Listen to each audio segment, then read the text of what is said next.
Hi again, James Summers here with, so I have a question. So it's summertime and school is out. So is this still a good time to buy or sell a home? It absolutely is. There's some pros and there are some cons. And the pros are longer days, better weather, more people will be coming out, holding open houses, you're gonna have better people out to them.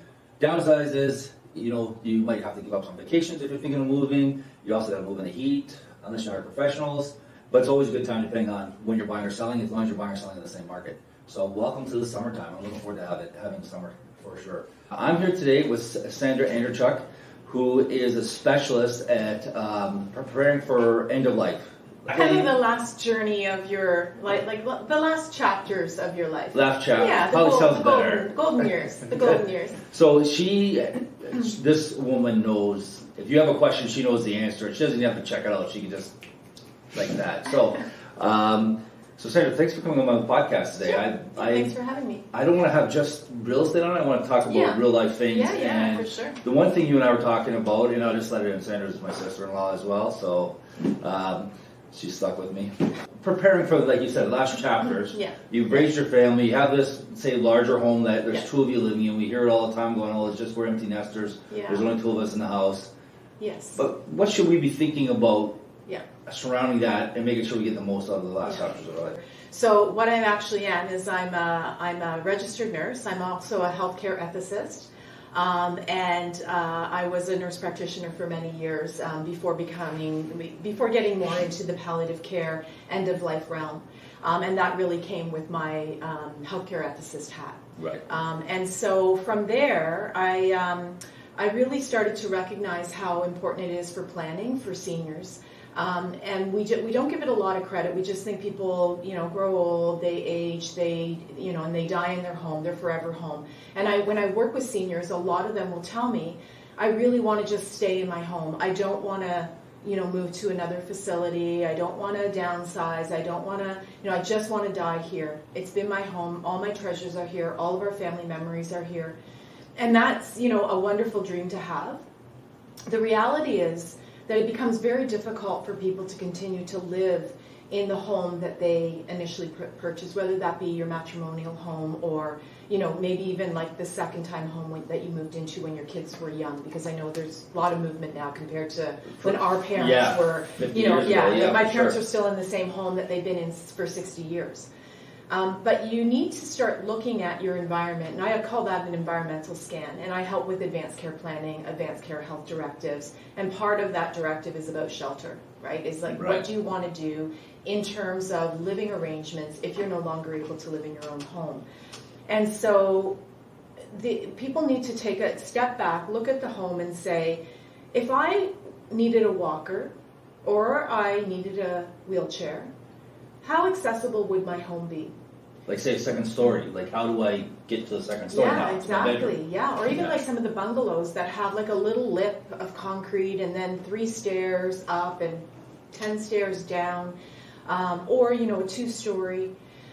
And so it becomes very challenging. And also looking at the washrooms. Do I have an accessible washroom, or is there a tub where I need to remove my tub and do a reno of my house, of my bathroom, because I need to be able to get in with something that's going to accommodate me to sit while I'm in the shower. Right. And so something like that is even, to be considered, right? A lot to think about when we think about our housing and what we want next. And sometimes, I think it's very wise for people to start looking at moving into a facility that is like a one level. I have a lot of clients of mine that have moved into retirement communities where it's not a retirement home, it's not an old age home, it's not a long-term care. It's a retirement community that has 1, 2, 3 bedroom apartments that have everything in it, beautiful.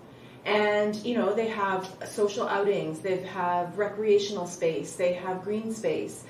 They're situated with easy access to facilities within the city so that you're not having to drive from the country to get groceries. And so it's kind of like these self-contained villages that are being created. I've been to a few of them, and I've helped a few people go from their home, even a townhouse, bungalow townhouse, to this community because they want, again, and I'm sure you're going to touch on it, it's more than just the facility itself, it's more the the lifestyle. Like, I mean, Yeah. there's activities here, there's other people here, there's similar interests there, so there's so much more to think of. Yeah. As a real estate agent, we say downsizing like it's, we just downsize. Like it's, but there's so what we're learning much is to there's think so much about. more to think about. And it's also, you know, the number one issue that seniors face is social isolation. Like, that's huge. And we saw a lot of decline in many of our seniors post-COVID because they weren't getting out, they weren't being socialized with their families, with their friends. And so finding that area that you can actually continue to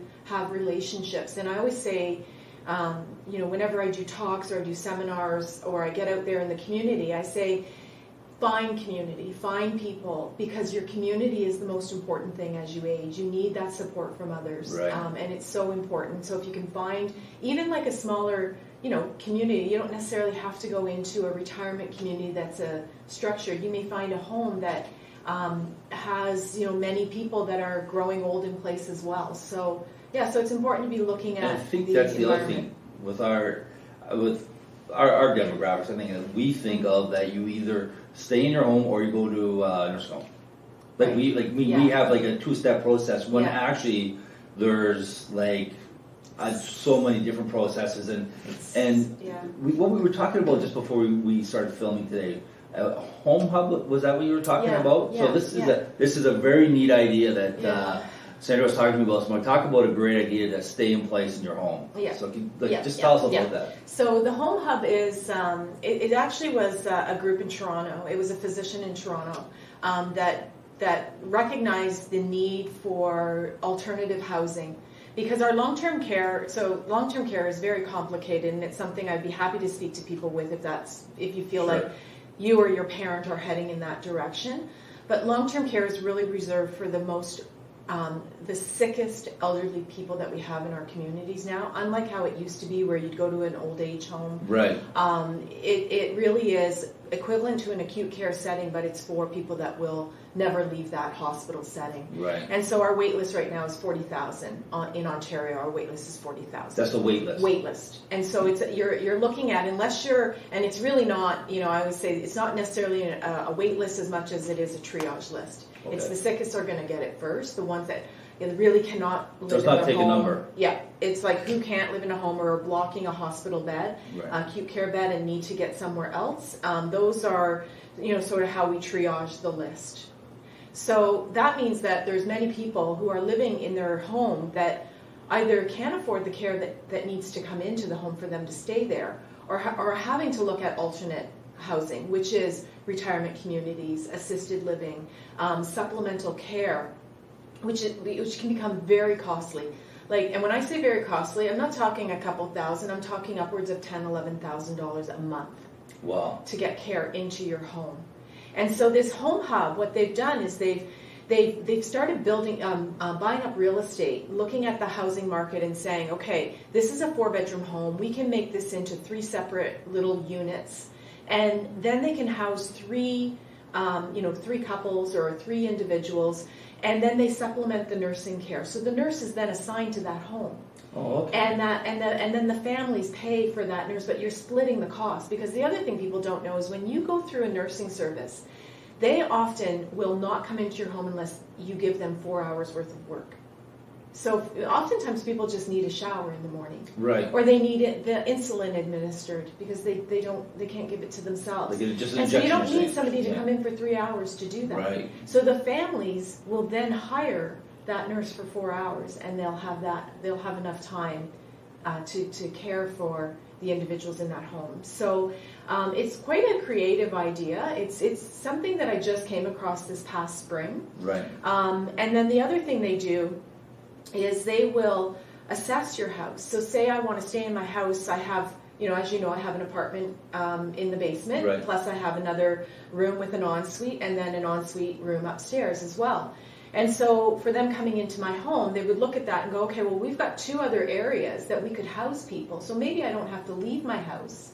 I just end up renting out the 2 other spaces, and then they take care of all the rest. They permits for your permits. For the housing and everything else. Yeah. So what you're saying is, if you do that, and let's say your place, you can make it into three apartments. Yeah. I guess in some cases it depends on the people. You might have a shared kitchen. You don't need 3 kitchens. You just need maybe a little sitting area, a little space. But I guess it's an individual basis how they do that.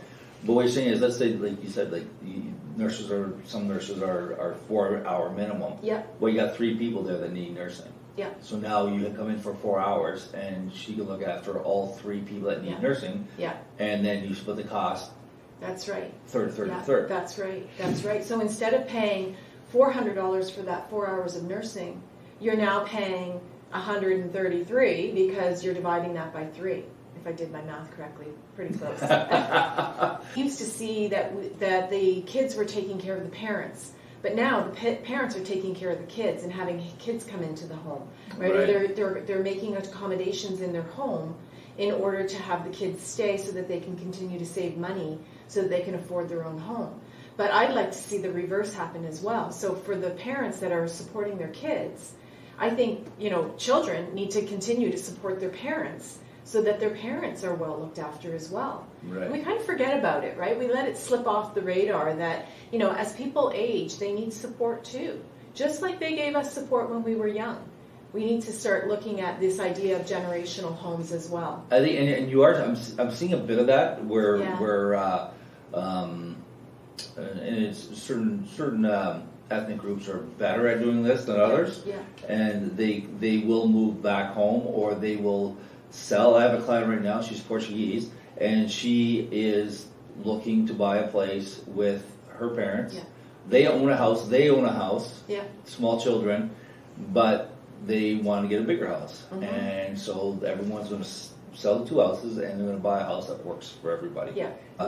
So it's a little bit of compromise, right? It's compromising on both ends because, let's face it, parents don't necessarily want to move in with their kids either, right? But if it's a nice compromise and you sort of set the ground rules and you have, you focus on maintaining good relationships and recognizing that sometimes it's hard to live with others, but the alternative is your parent may end up having to be in a retirement community where now they're sitting at a dining table with somebody that across the table that they don't even know, they've never met before. Right. And that's who they're, socializing with. So it is, there's lots of different options, and I think people get this idea, as you said earlier, that, we either have our home or we live in a long-term care or retirement or that's just always home, been right? the high level thinking of it all. Yeah. So if someone was to say, let's say next step, somebody watches this and said, okay, I'm not that far away from thinking about it myself. So it's let's say someone's in their mid-70s or something like that, and they're going, we really don't have a plan in place. We got the will taken care of, we have this taken care of. Yeah. But and we're both pretty healthy, and we vacation, everything's going pretty good. Yeah. What point would you say is getting the plan going, and what do those steps look like? Yeah. So I think planning is important for finance, for your state, and what I do is healthcare planning, right? So I do a number of different things, but one of them is to help create advanced care directives. And so part of that directive, we talk about shelter. And I think that's usually the first step that people take, is to start thinking about putting in place that, we call in the States, they call it a living will. We call it an advanced directive, but it's very similar to your will, where your executor takes it and they know what to do with your estate, right? After you're deceased. It's very similar, but it's when you're alive. And so it helps your family take that document and say what you would want. So that's the advanced healthcare directives that I do. But in that discussion, we talk about shelter. And in that discussion, we start talking about what's in your community, what would be an alternative housing that you would think about. And I've actually had clients that have, we've done enough discussion, they've done enough research on what's available in their community, and we've talked a lot about, what happens if you had a stroke, what happens if you have a massive heart attack. You don't die from that, but you're living, but now you're disabled. And so the ball starts churning, thinking, okay, well, if that was the case, where would I want to be? And I've had clients that have actually gone so far as to leave their home and go into a retirement home, because once they start looking, they're like, hey, this isn't so bad. This isn't like a long-term care that feels awful. It actually is hanging out at the club. Yeah, it's like, this is like, and it's affordable, and there's a lot of social aspect to it. It's convenient. And so people have actually decided, hey, you know what? I can let go of my home if I can be in an area like this. And so it gets you thinking about those things. So that would really be the first step, is to look at when you're doing any of your planning. So if you're planning with your lawyer or you're planning with your financial advisor, it's a great time to, it'd be ideal to get your lawyer, your financial advisor, and your real estate agent and me all in the same room, and then have kind of figure out my finance. This is exactly right. So I try and do that for people. I try and put it all together for them so that they have that as an option. And when you network like that with people, I find it. If I know myself, if I'm working with a mortgage broker and a lawyer that I know, the transaction goes so much smoother because you have the relationships. You're working with people that you can trust. And that's why a lot of people ask for referrals when it comes to lawyers and for financial advice, for mortgage brokers from me. Because then I trust that I know it's going to get done. I know my client's going to take care of it as the number one thing. And then you know that it's going to be an easy transition because now you can talk to people.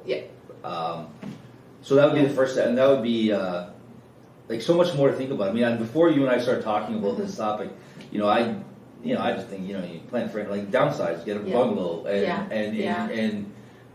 and that was the end of it. I didn't realize that now you got the accessibility in the bungalow, and you have the and I never even. Maybe it was me, but I'm thinking, you're one floor, so it's easy for you to go to one floor. But then I got 4 steps to get in the house. How do I manage that? Do I have to put a lift in my garage that takes me up to the main level that I get to? There's so many nuances to think about. It's going to help me because I am a certified senior real estate agent. So I do think about this. I get the updates and I'm aware of it. But there's certain little tidbits that now this is just going to help me, add more value to them when they come to changing or considering the downsides. And having you as a resource now is also going to be great for my clients. That if you really are looking at that downsizing end of life planning or last chapters, let's call it last chapter sounds way better than end of life. End of life, so negative, but last chapters, usually the last chapters are usually the best chapters. When you're reading a book, you can't wait to get the last chapter. And I always say to people, you want to write your own last chapter. You don't want somebody else writing it for you because you want it to be like a knock it out of the park kind of chapter, right? Not something that somebody else has control over. You want people to be reading that, look at the story of your life, going, "Oh my God, I like that. Why did they wait? I want to read that book again." Why did they wait so late to kill it with those chapters? That's my motto. So that's my tagline is helping you live your best life until your last breath. So that's for my quality life planning, my consultation business. Right. And then I also work for Cambridge Law Firm as well. So that's where I'm able to connect with the clients around creating that directive with their lawyers. But I do a lot of independent work as well. So, yoga? Do you know anyone that teaches yoga? I do that too. Yeah, you do that too. Something for else seniors, on that. Well, and for kids too. Yeah, and, exactly. And everything in between. So a great way to get started on this. And Sandra just had her conference up at Royal Botanical Garden. Had a fantastic showing. My God, I walked in. I walked there, every table was full. And the speakers were great, talking all about. He had lawyers talking about how to prepare for wills and how to do this stuff. He had you talking. And when she holds it, you're holding another one. Yes, it's going to be annual. So the Evergreen Vitality Summit. Evergreen Vitality. So we'll get that put in there too, so people know it.